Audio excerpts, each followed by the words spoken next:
Hindi lang classroom ang kapos sa ilang public schools sa bansa, pati mga upuan nagkukulang din. Paliwanag ng Department of Education, hindi raw agad nabatid ang problema dahil sa dami ng late enrollees. Balitang hatid ni Cesar Apolinario. Taon-taon tuwing pasukan, pinoproblema ng mga estudyante sa Malanday Elementary School sa San Mateo ang upuan.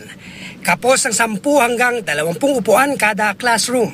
May ilang upuang pinagtsatsaga ang ayusin ngayon para mapakinabangan sa pasukan. Ang ginagawa na lang namin ng paraan, so for the meantime, mayroong mga stakeholders na tumutulong sa amin, galing po sa mga establishments sa San Mateo po. Kulang din ang 5 silid-aralan para pagkasyahin ang mahigit 1,000 estudyante.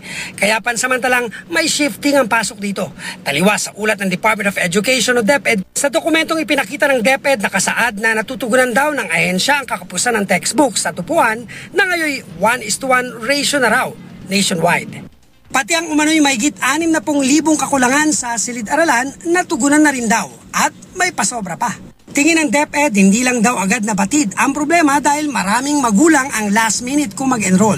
Marami rin daw ang transferee, partikular yung mga na-demolish ang mga bahay, kaya lumipat sa ibang eskwelahan, kaya siksikan. Ang gusto nating makuha doon, yung numero ng mga estudyante. Cesar Apolinario, GMA News.